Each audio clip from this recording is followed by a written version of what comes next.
কোথায় আউযুবিল্লাহ পড়ব, কোথায় বিসমিল্লাহ পড়ব? কোরআন তেলাওয়াতের শুরুতে তাআউযুজ তথা আউযু বিল্লাহি মিনাশ শাইতানির রাজিম পড়বেন, কেননা আল্লাহ তাআলা বলেছেন আউযু বিল্লাহি মিনাশ শাইতানির রাজিম বিসমিল্লাহির রহমানির রহিম ফাইযা ক্বরা'তাল কুরআনা ফাস্তাইয বিল্লাহি মিনাশ শাইতানির রাজিম।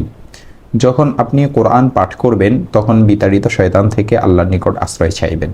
দেখতে পারেন সূরা নাহাল আয়াত নং ৯৮। যাতে করে শয়তান কোরআন তেলাওয়াত থেকে কিংবা কোরআনের তেলাওয়াতের পরিপূর্ণ করা থেকে বাধা যেন না দিতে পারে। সূরার শুরু থেকে তেলাওয়াত করলে আউযুবিল্লাহ এবং বিসমিল্লাহ উভয়টি তেলাওয়াত করবেন, শুধু বিসমিল্লাহ বলারও অবকাশ আছে।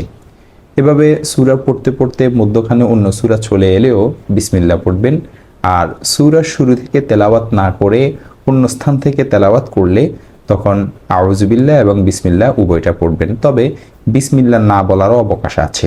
অবশ্য সূরা তাওবার শুরুতে বিসমিল্লাহ পড়বেন না, কেননা কোরআন লিপিবদ্ধ করার সময় সাহাবীগণের এই বিষয়টি নিয়ে সন্দেহের উদ্রেক হয়েছিল যে সূরা তাওবা কি সম্পূর্ণ আলাদা সূরা নাকি সূরা আনফালের অংশ বিশেষ।